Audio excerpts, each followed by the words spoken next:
right, so we're Grant and Dawn Breitkreutz. We own and operate Stony Creek Farm in southwestern Minnesota, I would call it. We're along the Minnesota River. We're 2 hours from Sioux Falls, 2 hours from the Twin Cities. We're primarily cow-calf producers, high-intensity grazing. We've been doing cover crops for a long time, since before they were called cover crops. And we're corn, soybean, and small grain rotation for the most part on our cropland. So this is kind of my slide. So Grant and I, when Grant and I met, I had come back from being away from the area. He farmed all of his life. He grew up beside his dad running tractors when he was 8 years old. They did the conventional thing. They raised corn, soybeans, wheat, stocked the cows, all the conventional ways of farming. And when I met him, I grew up in town. I had been gone for 15 years in the military. When I came back, we met, and before I left, I had said I'd never marry a farmer. I just didn't want to be stuck in that life. Met him and kind of just fell in love with the passion that he had for farming. But in order for me to get to know him, I had to ride beside him in every piece of equipment that it was possible to sit beside him. And I questioned everything that he did, absolutely everything. So that's how we got to where we are, being questioned all the time. But when we started out, when we bought my parents out, we did things the way I knew how to do that. We had done it all our lives. So most of the time we were set stock grazing. On our home farm, we were running 58 cows. We'd make it 3.5 months in a good year, depending on the weather, grazing, and then we'd just feed. And you know, by the end of the summer, this is the way our pastures looked. You could see gophers running here and there and everywhere. So it wasn't working. It wasn't working financially. You could see it on the livestock. It just wasn't working. The main part was financially, so we knew we had to change. So our simplest thing at the time was NRCS equip contract. We did this on a 47-acre piece of native pasture. It's never had a plow, 9 paddocks, 2 tanks. Immediately the first year, we saw we had doubled our production. So it got me questioning, if it was that easy to double our production in 1 year, how far can we push this? So I started looking into holistic management was the path we found to follow at first, and got a lot of information from there, and continued into high intensity grazing. Our comfortable spot for the way we run our operation is about 150 to 180,000 pounds per acre. This particular pasture is one that's it's native. It's never had a plow to it. And when we started with our NRCS contract, they had said we basically had 3 species of grass out there. We had no clovers. We had what Dawn calls Christmas trees that would grow every September, which were bull thistles. And we sprayed and fertilized every year, and we could only get grass to grow 6 to 8 inches tall. After high intensity grazing, managed grazing, this is what we had probably 5-6 years ago. This picture is, we were at over 25 species at that time, and now we know we're well into the high 30s to low 40s with all kinds of clovers and forbs and flowers and stuff coming back, with nothing ever being seeded out there. All done through pasture management. This particular field here was, like I say, we row crop farm. It's high sand content. 6, maybe 7 out of 10 years we'd collect crop insurance on this through the crop insurance program, because the crops were a failure. They disappear in June and August, or July and August. We'd given up hope on this. We had seeded it, underseeded wheat to alfalfa, and thought if we could get 2 cuttings a year, it'd be producing more than we were with corn and soybeans. So that's what we did. And then we learned how to manage grass. We learned how to manage it through the cows. We have never seeded anything into this pasture. That all came through cattle management. The grasses that are out there, obviously right there, you see mostly brome, but there are lots of other grasses, lots of other forbs, clovers, everything that have come out there through management through the cows. This is what we typically do on our farm, and obviously in southwest Minnesota, we're in a high rainfall environment, so we can grow grass if it's managed right. So these are mature cows going into a paddock. This is what it looks the next day.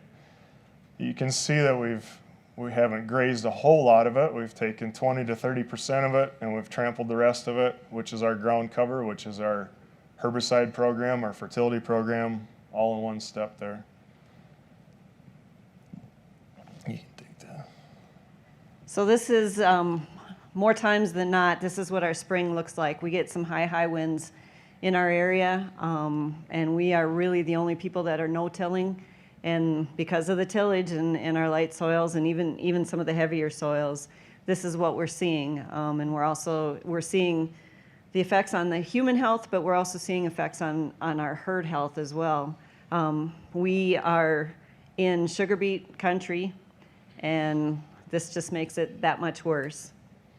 The last 2 years we haven't dealt with this, but the 4 years previous to that, we dealt with this for 3 to 4 weeks every spring. And I mean, it affected livestock health. And the biggest thing is it started affecting human health. So we've adapted these principles on our farm is keep our soil covered, minimize disturbance, increase crop diversity, and keep living roots in the soil at all times. And obviously we're livestock producers, so it's easy to integrate the livestock. So we're going to go through and show you a little bit through how we get soil to look like this through our management program. The upper left is ours. You can see it's porous, well aggregated. And this stuff on the bottom right is just across the fence from us in a corn-soybean rotation. The one thing that we learned, and I kind of missed this in the beginning of this, is our path down this journey is it's all about soil health. And we learned it in the livestock operation first in our grazing system. And then we decided that we had basically quadrupled the production there and doing it with no input, so why aren't we doing this on our farmland? And so on the right is one of our neighbors that moldboard plows every other year, disturbing the soil, gets chisel plowed the year it's not moldboard plowed. The guy on the right harvested about 40% of his soybeans.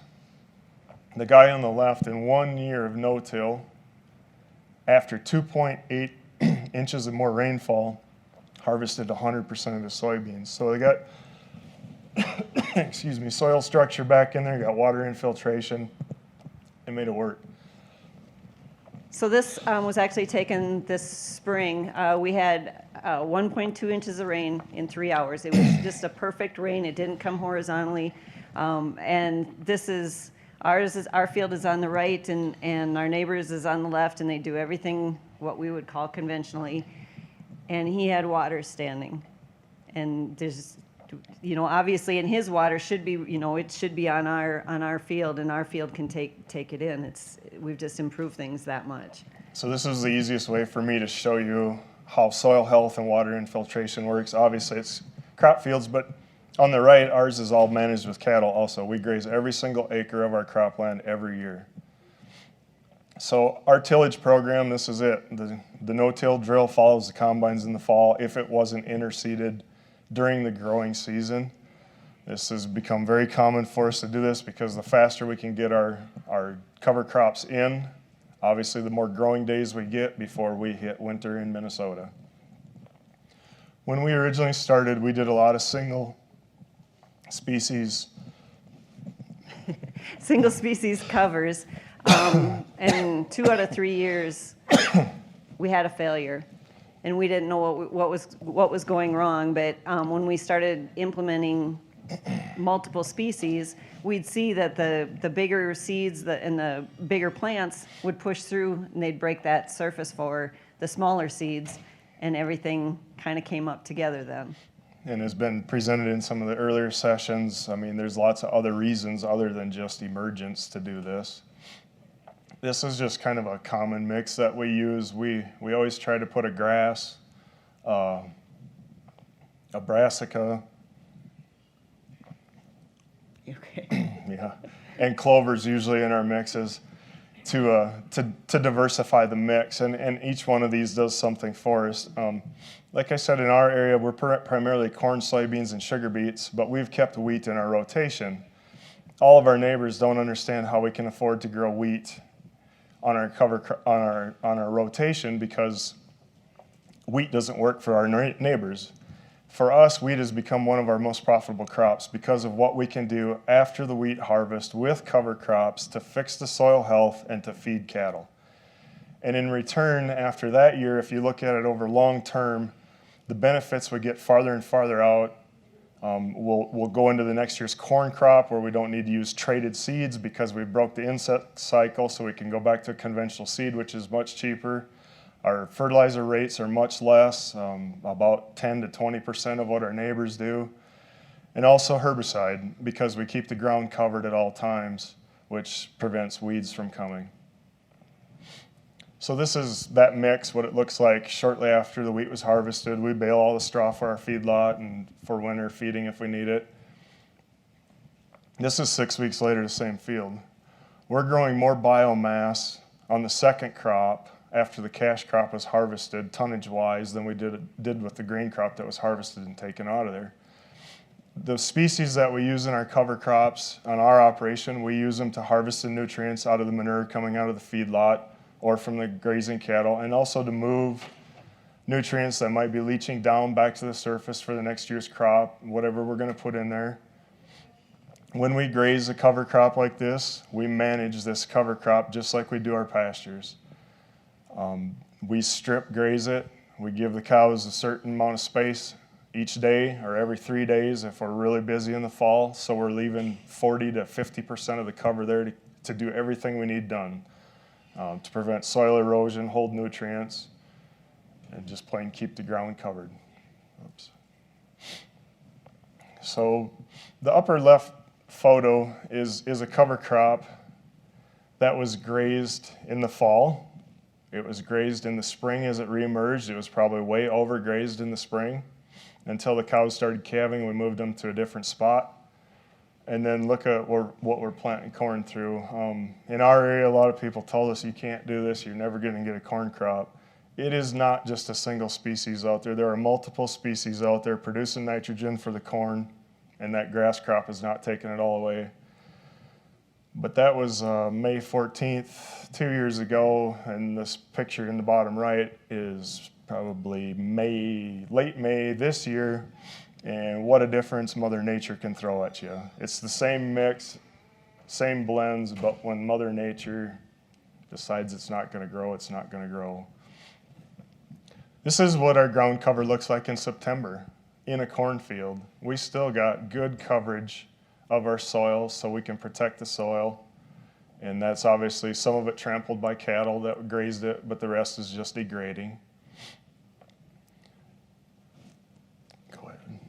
So we've had good intentions for probably the last 4 years to build our own interseeding planter to go in between the corn rows, because that's something that we hope to do every year. And we didn't get it done. So we said, well, what if we just use our Kraus no-till drill and take a whole bunch of stuff off of it and use that to interseed? Obviously, the corn is a little bit taller than was ideal, but we spent 4 blissful hours together one Sunday afternoon and tore about a third of that no-till drill apart and found out that this works really good. 2 air inches running for 4 hours, you end up with 4 pallets full of parts that came off of there to make it work. But this is what it looks, and obviously we're doing this to protect the soil and to feed our cows later in the year and to harvest nutrients and everything else. But you can see we've got old cover crop residue there. It's growing well in between the corn, it's coming good, and that's what we look for. It's kind of neat to watch this as it happens in your cornfield. The cover crops will get about this tall. The corn canopy will cover it up. It'll turn the sickest, ugliest looking yellow you've ever seen until the corn starts maturing and the leaves start dying back, and all of a sudden that cover crop takes off, and at harvest we're going through 1 foot to 18 inches of cover crop. This is something that I wanted to show that deals with management and why we want to keep the ground covered all the time. On the left, you can see we've got on the right, why soils, everything in our soils function like we do. They function the best at 70 degrees. We all work way better when it's 70 degrees out. At 100 degrees, 15% of the moisture is being used for growth, and the other 85% is being evaporated. In our area in row crop country, we have documented over 130 degree soil temperatures on our neighbors' lands. And at 140 degrees, we start killing the soil bacteria and bugs that we need to make our soils function in our soils. This goes for our cropland as well as our pasture land. If you have bare pasture land, those soil temperatures will climb fast on a hot, sunny summer day.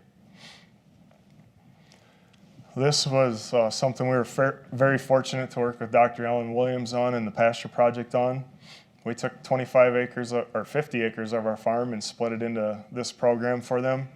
The goal of this was to see how fast we could fix soils and how we could do it with livestock and compare it to a corn-soybean rotation in our operation. So that was a 14 species blend.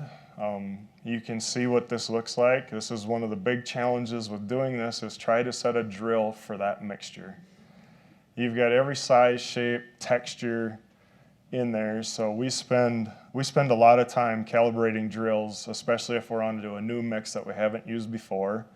We've learned the hard way to write down the drill settings for the past mix before it goes to something different, but these are all things that we do in our system. And this mix, it really doesn't matter what this mix is, but the main part of this mix is when you're going to use a cover crop, if you're going to buy a cover crop from a dealer, the first thing they should ask you is, what are your resource concerns? What are you going to use it for? Are you just going to use it for cattle feed, or do you want to fix compaction? Do you want to harvest nutrients? I mean, there's many things they should ask when looking at a cover crop.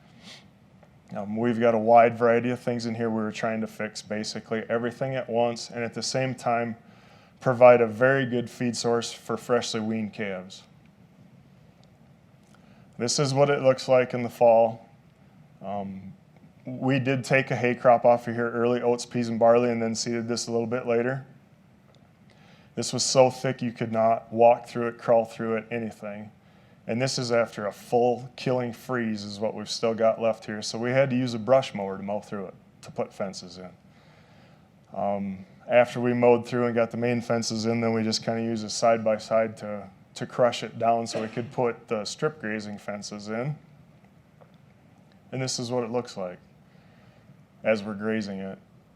So I was responsible for putting the cross fencing in every day, and I went out there the first day to put that in, and we could tell the calves were ready to move. They were used to moving through a system, and so I was walking along, just kind of listening to everything, and all of a sudden pheasants took off out of that cover, scared the heck out of me, and it stampeded the calves, and that happened more than just that first day.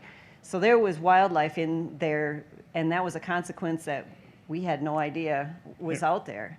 It was wildlife that we have on none of our other acres that these calves weren't used to, but they did eventually get used to it. But the reason we do this, and we've done this for multiple years, is as cattle producers, we've got calves. The mama cow teaches the calf all year how to graze, where to find water, what to look for. What do we do when we typically wean calves? We put them in a foreign place, we feed them out of a bunk, we change their water system. So on our farm, we will move them to these fields. We'll move them with their mother, and then we'll split them off, and the calf goes out and does exactly what it knows to do. It knows those big black tires are for water, so it goes to that for water, and it still keeps grazing with mother right beside it across the fence. So we don't disrupt the calf at all. Since we've gone to this system, we just do not treat calves at all at weaning anymore. We just basically keep a closer eye on the cow because she's more upset than the calf is. So, and we graze all different types of covers. This was seeded after a wheat crop probably, but we've got a fall calving herd also.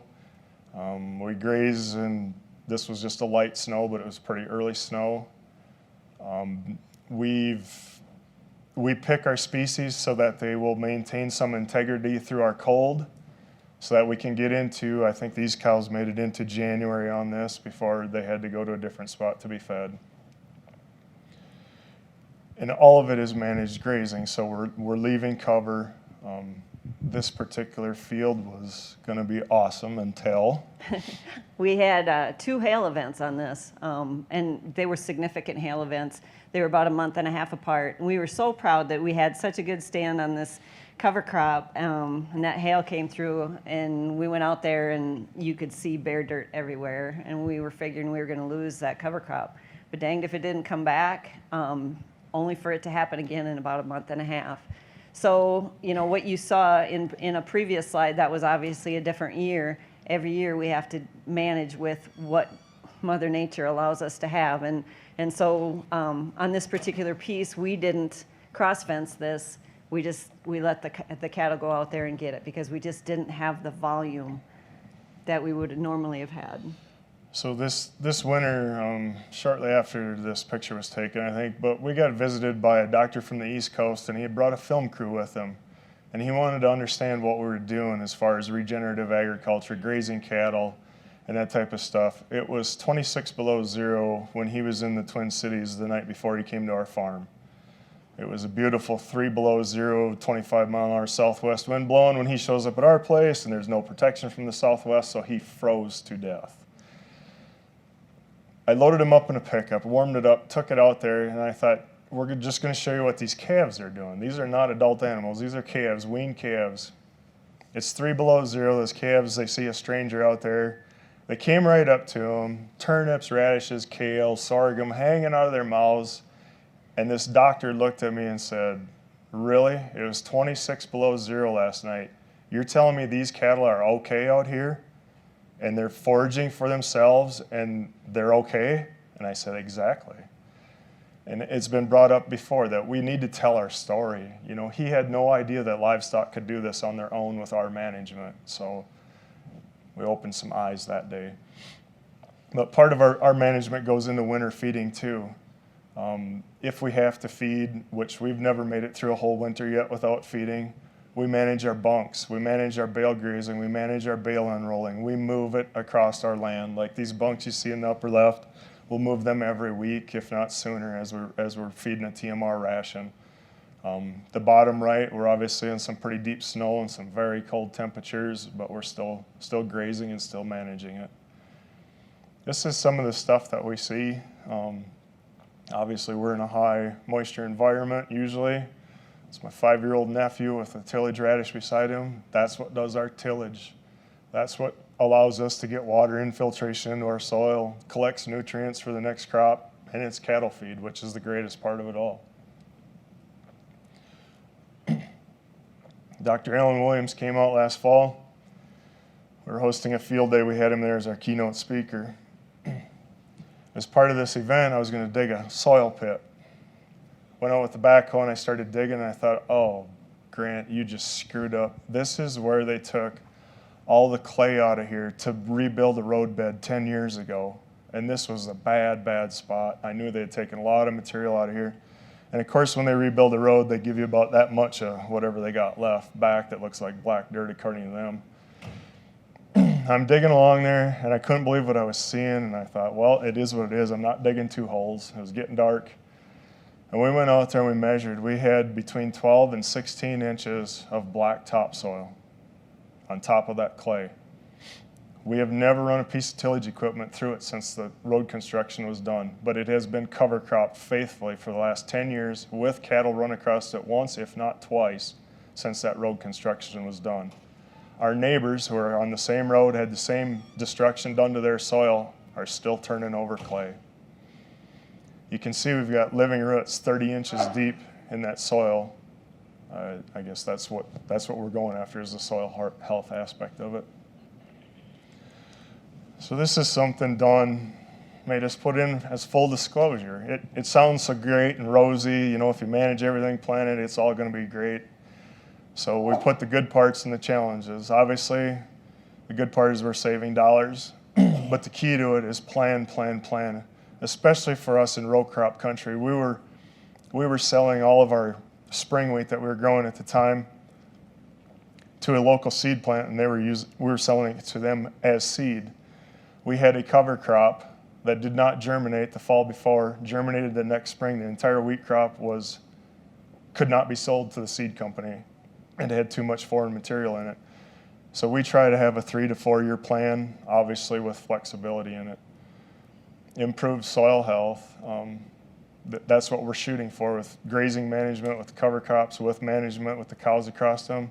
And obviously, like Dawn said, with the hail, Mother Nature throws you a curveball. less machinery needed, but at the same time we needed different machinery. Farmers are great innovators, can build anything. Now the machinery companies are trying to catch up with us to do the interseeding and the no-till. Less chemical used, but chemical selection is key if you are a row cropper. We've lost tens of thousands of dollars in cover crops because we did not check a neighbor's field that we rented from them to use for cover crops to graze cattle on because we didn't check far enough back in their chemical history. There's chemicals that will affect it for 3 to 4 years. In our operation, less seed technology needed. We plant all conventional seeds because we have broke the pest cycle in our cropping system. I guess back to the less chemicals also, we don't spray pastures anymore. Like I said in the opening, we used to spray pastures every year and fertilize them. We no longer fertilize. We do a very limited amount of spot chemical treat where we can't get cows into to correct our problems. I'll let you take the increase. So the wildlife population, obviously we all like to see the wildlife out there, and we have seen a huge increase in different species of wildlife, and that's a good thing, but it's also a bad thing. With the above ground ones that we see, we are also seeing the burrowing, the results of the burrowing wildlife, and that can be kind of a detriment sometimes to our cattle, obviously, but also to the machinery that we're running. Sometimes there can be a huge hole there that you're not used to it being there, or you're just not seeing it because we do have cover on the ground. So we have to be a little bit more cautious in how we run the operation to adapt to those things and be a little bit more observant. And the other part of the increased wildlife is stored feeds that we do need for the winter. We've got a young guy that we've been helping get going, Mile Crows Fly across the creek from us. And between the two of us, we used to house 60 to 80 deer a winter. Now we're between 400 and 600 deer between the two farms. And you want to see something destroy stored feeds. You know, deer will do it at night. We're fortunate enough our yard dogs keep ours away, but his don't. So, and the other good part is keeping the neighbors guessing. There's nothing more fun than them driving by looking at something and not understanding what we're doing. But the challenge to that is the peer pressure.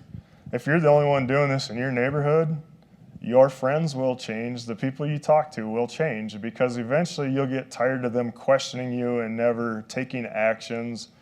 Or in our particular case, we used to work cattle when it was weaning time or vaccination time, whatever. We worked cattle with 7 other neighbors in our community, and we all worked together.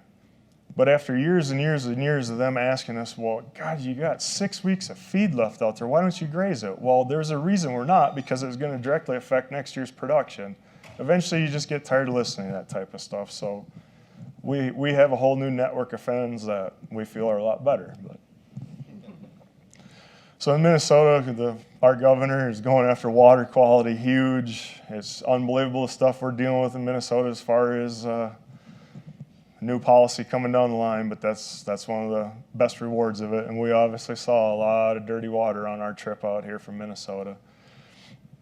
We've achieved Minnesota Water Quality Certified Farm certification. This is something pretty neat that the state of Minnesota did, the Department of Agriculture did. They said if you meet all the criteria on your grazing lands, on your tillable lands, any land that you manage, we're going to give you this certification. It took us 45 minutes to do it because we're no-till with cover crops and the way we manage our livestock. Our conventional neighbors, a few of them are getting certified, not very many, and it's taken them 3.5 hours for the final interview process, and they're spending weeks gathering data and changing things to get to this. The neat part of this program in the state of Minnesota is it moves us to the top of the list, priority list for any EQIP programs, any other government programs that are out there once we get the certification. Ian Mitchell Innes told us a long time ago when we took one of his classes, if you build it, they will come. And like I said before with the deer, they're coming, but was brought up in some of the other sessions, the birds that we see, we've got bird watchers that come from multiple states in the spring to look at a bird that I honestly haven't ever seen in my life. They point it out, but I can't see it. All kinds of stuff like that we're seeing now. And the one thing that in our area, when we present something like this to people, is they say, well, deer and cattle don't mix, and that's complete fallacy on our farm. As soon as we move a set of cows to a different cover crop field or anything like that, the deer population moves right with them because the cows are doing all the work. They're busting all the snow and busting all the ice during the day so the deer can graze at night. So, and this is what we're doing it for, is for the next generation. Our daughter has added a meat enterprise to our farm. We told her she had to add value to the farm because we weren't expanding, so she decided to start selling our meat, and had a very good day yesterday with some I met a farmer people on a bus, so it was kind of neat. So God blessed us with this life, and we must leave the land in better condition than we received it for the continuing generations to come. And this is our newest generation. Thank you.